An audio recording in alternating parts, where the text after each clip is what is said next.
I'm gonna hit the flag. We've started talking about Pathfinder. We'll continue to talk about Pathfinder. So, as you may recall, last time the party was in a submerged cavern. They were looking for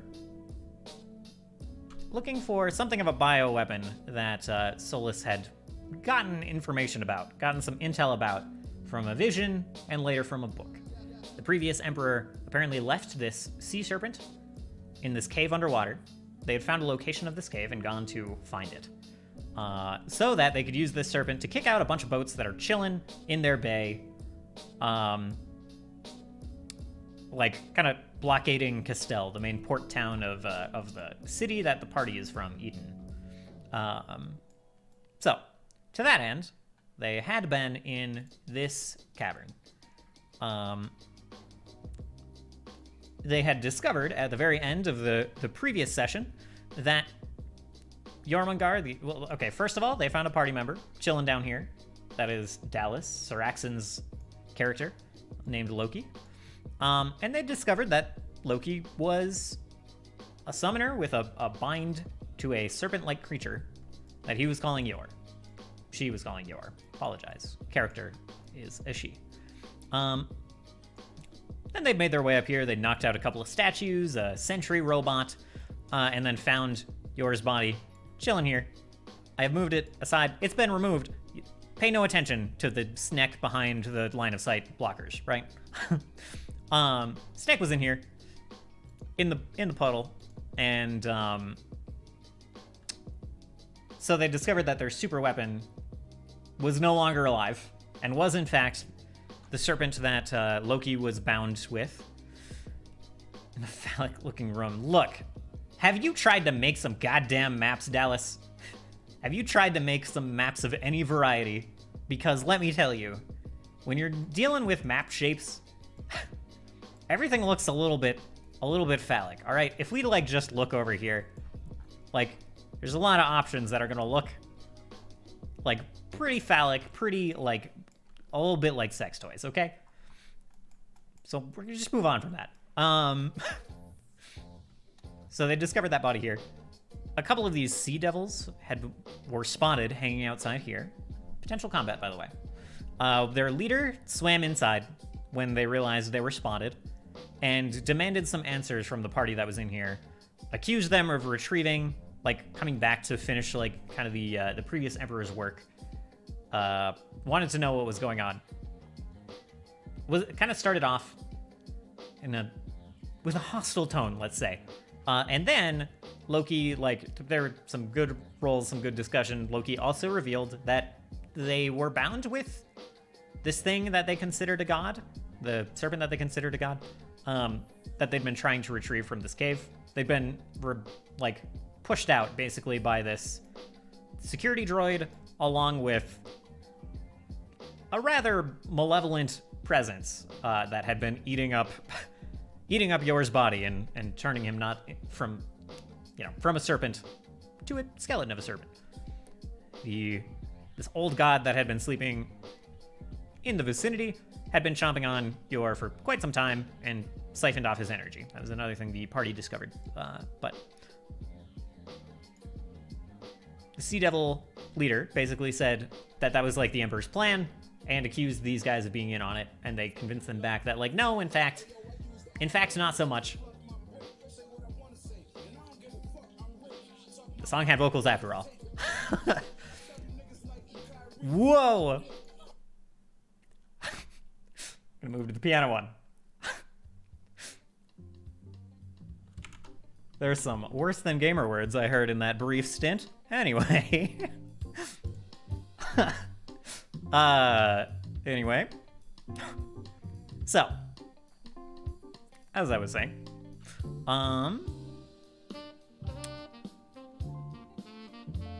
the party basically convinced these guys that they weren't here to siphon off more energy from their god, and they were free to take his body away with them as they left. So it was around this time, in the middle of this conversation, that the god that they had found later revealed that their name translated roughly to the Devouring One. He popped up and he was like, "You guys are heckin' boring. Can you finish up and get out of my new house? Like, I would like you to leave." Summon some more of these like blood constructs. Do we have any left on the map? Yeah, a couple of these things. Summon a few of these to fight the party. They got a couple of good bops in and then got taken out pretty quickly. That was at the start of the most recent session now. We're officially at the start of that. Party took him out with a little bit of help from the Sea Devil leader. And then they were like, okay, we probably shouldn't dilly-dally in here too much if he's going to keep trying to kick us out. They got some instructions on how to find the Sea Devils. If they figure they have some clout with the Sea Devils after, like, they were showing some respect to Loki for being bound with their god, kind of being one entity now. And so they were like, okay, if you want to come find us, here's our address. Here's where you can find where we live. And it's like off the bay outside of Castell, like quite a bit to the west of that. There's like a reef that they live in, basically. So that's where they are. They're like, all right, we're going to take the body. We're going to leave. Thank you for like allowing us to retrieve his body now. Because we've been trying for some time and have not been terribly successful. And then the party just continued exploring. Thank you, Aki, for the song request. I will grab that in a moment as well. Once I'm done with the recap. So the party kept exploring. They found quite a bit of loot, really. It was just the loot pass.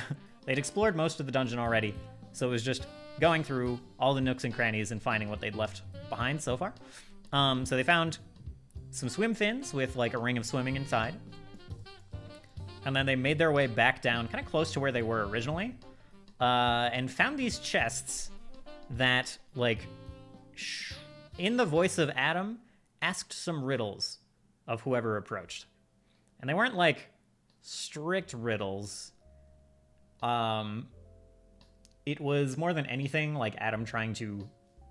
He figured, like, whoever comes here looking for these chests, they're probably going to be able to get in one way or another. So it's like a way of passing his thoughts on things onto whoever arrived. Which perhaps he suspected would be the next emperor. Perhaps he thought that would be the next person who would find this place. Without getting murdered, at least by the various constructs in here.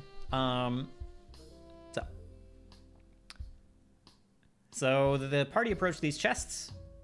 Loki didn't have a very happy response to hearing Adam's voice, feeling like she got kind of like turned on by Adam a little bit betrayed, stabbed in the back. She's got some beef with Adam at the moment for locking her in here with apparently no explanation or warning. But otherwise, Loki mostly just fumed that she was hearing Adam's voice. Didn't react too much beyond that. But so there were some questions for these chests. Solus approached this one. It asked, like, as the Emperor of Eden, who did I serve? Solus. Oh, also that, the gods are sealed away. That was news for Loki. Loki is catching up on the world right now. Loki's been asleep for quite some time. So, kind of news that the 4 gods are sealed away, yeah. The 4 bigger gods. So yeah, asked who he served as the Emperor of Eden. Solus was like, yeah, the people of Eden. That probably makes sense. And then Adam was like, nah, wrong. I served the world, and goes on a bit of a little ramble about how Eden will be strongest with allies behind it, and that the world needs to be stronger, needs to be united. And then shoots a poison dart right at Solus's gut. Which Solus does not have a particularly happy response to. It says, chest says that there's an antidote for this poison in a chest down the hall. The antidote was made by drow across the sea. And this poison is more local. Made from, where was it? The venom of a snake from Monju, which is one of the island nations kind of nearby.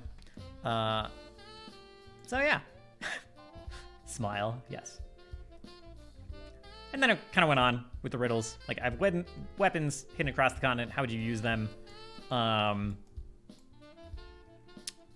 That, like, survival is often gifted and not fated. And, like, basically, how should the Emperor use the resources of the kingdom? Like, the kingdom in best standing after the gods were sealed away, after the gods murdered the crap out of a few other cities. Oh yeah, so you're just gonna skip over the fact that it's gonna kill me in 7 days? Yeah, so there's that. Yeah, so the time limit is 7 days. Like, take the antidote within 7 days or you're dead. But also said, yeah, the antidote's in the chest down the way. So, you know. So they found a couple of things in here. Boots of Bounding, Feather Token Anchor, Candle of Truth, just a gamut of magical items that I kind of randomly generated, and a couple of, like, more specific ones. So, Spell Strike Ammo, a Rust Leather Whip that, like, acts as a little bit like a Rust monster when you slap things with it. Rust's armor and such on contact. And a Star Knife called Eclipse that, like, causes blinding on a critical hit, can be used as a torch, and can also give you an advantage, like, give you a bonus on your stealth checks by absorbing the light around you. So this little Star Knife that manipulates the light around it, basically. Rust Leather Whip, that was a suggestion from, like, the prep stream. So that was cool to slip in. I'm pretty sure that was Cam, I think. It might have been someone else, but not my original idea, and not a built-in Pathfinder item. I'm trying to make sure there's nothing too spoilery down here, and there's not. The other chest, Grasping Snare, Potion of Quickness, a bottle of foul-smelling liquid. And then they found a shitload of money. They rolled really well. I like doing this thing. This is, like, kind of a tradition in games that are ran by, like, Grad or myself. Pretty sure it was Cam. I think you're right. Tradition in games that are ran by Grad and I, where, like, we put in a generous amount of currency, but we leave the exact amount kind of, like, up to the dice. So 3d6 times 100 gold. They rolled pretty well on that. I think it was 800 is what it came out to. Like 900 silver, and then like 1,000 and some copper on the 3d6 times 1,000. I think it was like 1,600, 1,400, something like that. So all in all, a decent chunk of gold, around 1,000 gold is what it worked out to across the party, which is still pretty good for this level. Pretty good indeed. And then they found a moonstone necklace, but this chest was a little bit different. Instead of having a riddle, it was in, like, this distorted voice that says, this distorted Adam's voice that says, "The world serves me," instead of a riddle. And then this mimic got, like, launched right in Solus's face, and it turned into a fight that, it was a mimic and 5 of these blood bodies, which is about a 115 XP fight. So, like, a pretty serious fight, with the action economy not favoring the players exactly. And it got pretty tight, got pretty down to the wire. And I felt pretty satisfied about that. They ended up, like, using basically all of their resources to survive the fight in the dungeon. They did wipe it up with everyone below, like, 10% health. Below 25% health, for sure. And a couple of people that, like, went down and got picked up again. Solus pulled out more healing in this fight than I thought. I thought he had spell slots for, so that was a surprise. And helped them along, for sure. But it was, like, pretty nice that the last fight in the dungeon used up, like, the last bit of their resources and made them a little nervous about, like, chilling in the dungeon anymore. They're like, we should leave, like, now, was what Worm was saying. And Solus was like, I'm pretty sure we're almost done. Pretty sure we're almost done. And we healed a little bit. We're okay if we don't run into another fight like this. Still had 4 spell slots, to be frank. Fair. I don't know what your spells do, because I haven't, like, played with you that much yet. So I don't know how impactful those are, outside of... You have a lot of non-damage, that's what, yeah. You have a lot of illusory stuff, so it probably would have helped you run away if needed. Could have helped you CC some creatures, distract them, I don't know. We'll see. I'm sure in the future we'll see how it goes. In Viz GTFO, exactly, yeah. So they had the resources to get away if they got into another fight, but not necessarily win another fight like that. But they ultimately decided to search a little bit more, and they found this chest with all the gold, and that was like the last bit of loot in the dungeon, and that was the last piece of the dungeon, really. And then they decided to peace out after that. I'm just now realizing they were like, all right, can we just like fast travel to the exit? Can we just call it good there? And I'm realizing I should have said no. I should have been like, no, why don't you just walk to the exit? We'll just see how it goes. I should have I could have kept that tension around for another minute of just like walking through the dungeon, retracing their steps, hoping they don't run into anything. I think that could have been fun. Or maybe I'd just being a little sadistic at that point. I don't know. I think I should have done that.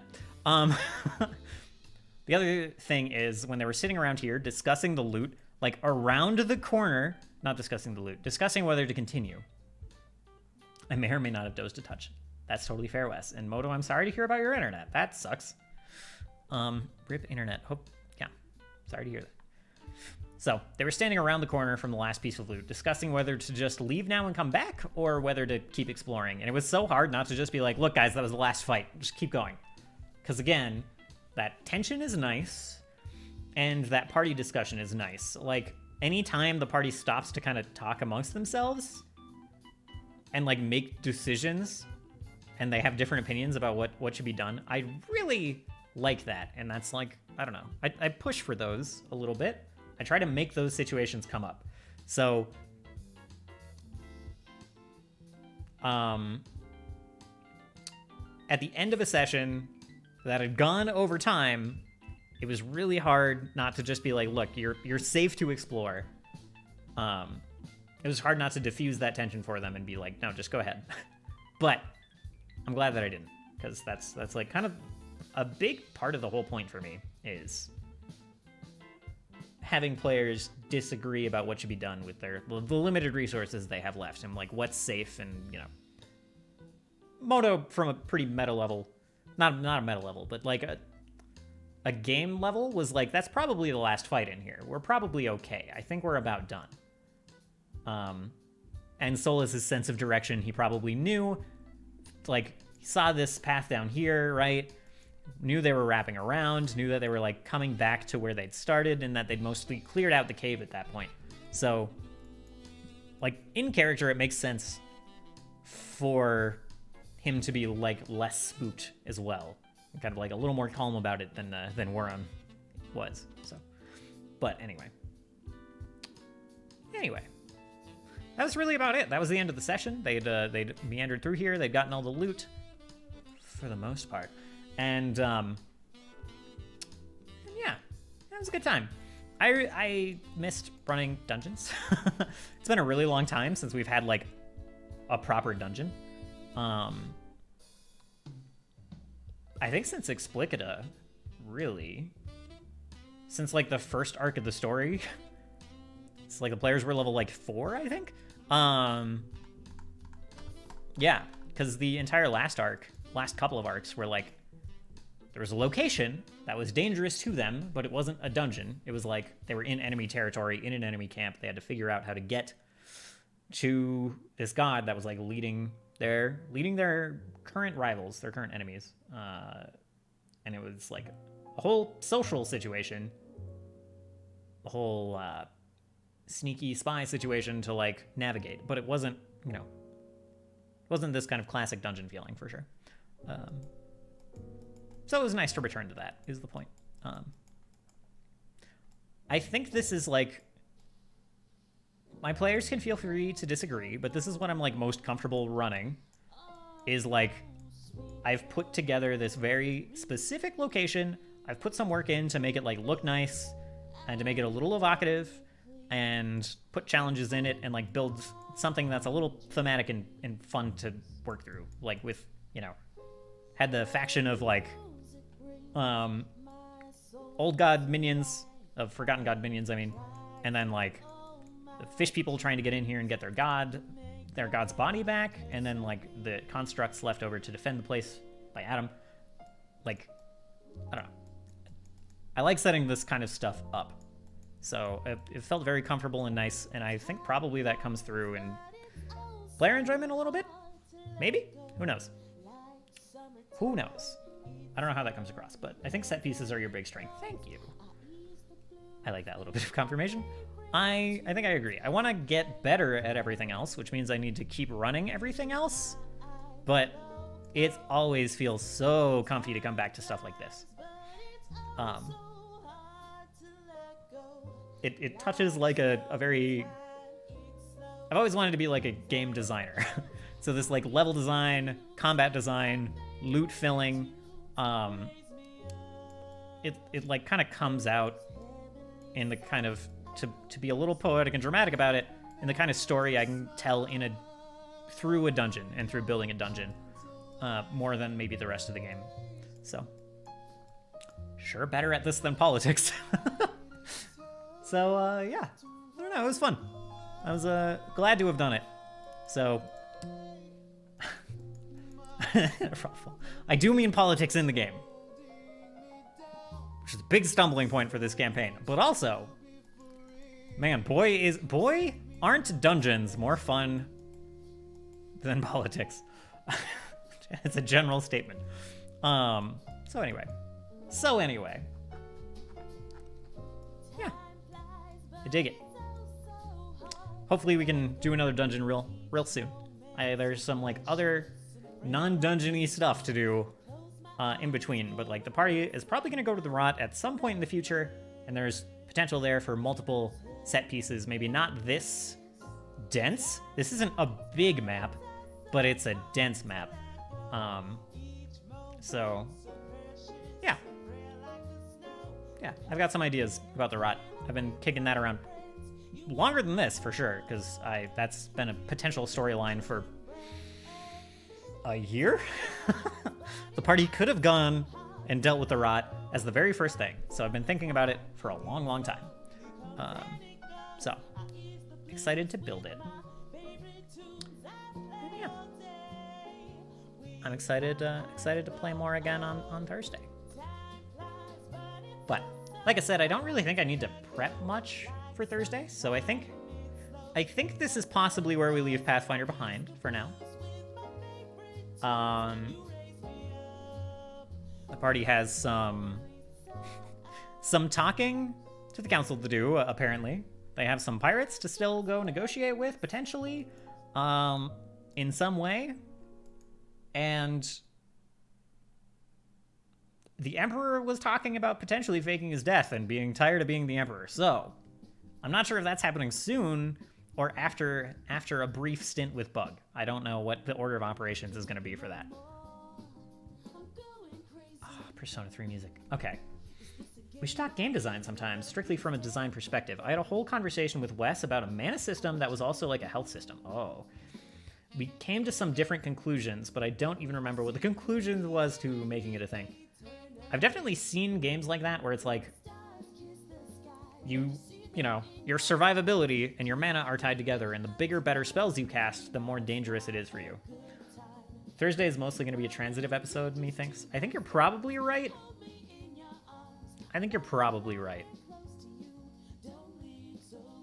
Apparently we are getting another large snake. Look. Unconfirmed. I love talking game design. I love talking about it specifically with, like, a game backdrop to talk about it over. Like, talking game design for specific games. It's definitely something I'm passionate about. I originally thought I was going to grow up to be a game designer. I told you the clue was water. No, you definitely did not. Make it a small snake, but they shrink.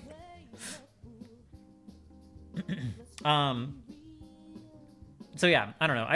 I have spent a lot of time thinking about game design, talking about game design, thinking about what makes a game good, and disagreeing with Ego Raptor on many things that have become popular game design thought, opinion in in like the armchair game designer space. Like, I don't know. The opinion that tutorials are bad is something I might disagree with. Anyway. I'm curious, but it's about to be 4 a.m. Totally fair. We don't have to engage in that right now. You're not gonna both bully me. Of course not.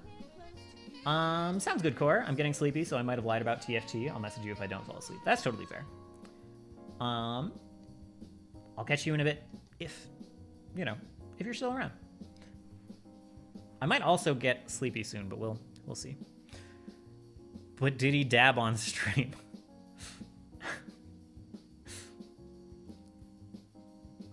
No, I read that way later.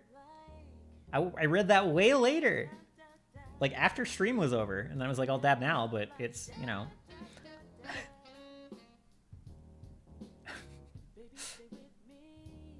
5 in the freaking morning. Yeah, stream was done when I read the message. I didn't catch up on Discord. Like, I'm not sitting there reading Discord when I'm on someone else's stream, guys. Several people left me messages and then were like, hey, why didn't you read my message while you were on stream? And I was like, I was doing a thing. No, but you're on your phone a little bit. I was not on my phone looking at Discord. I was on my phone reading stream chat mostly.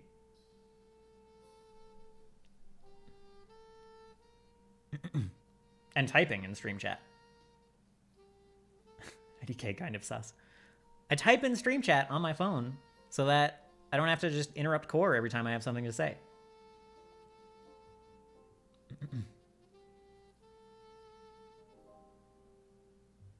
Anyway, no, I didn't dab on stream. If I dab right now, Moto's gonna make it a goddamn emote. Which isn't the worst thing, really. But also, I don't know, there's 11 viewers right now. 9 viewers right now.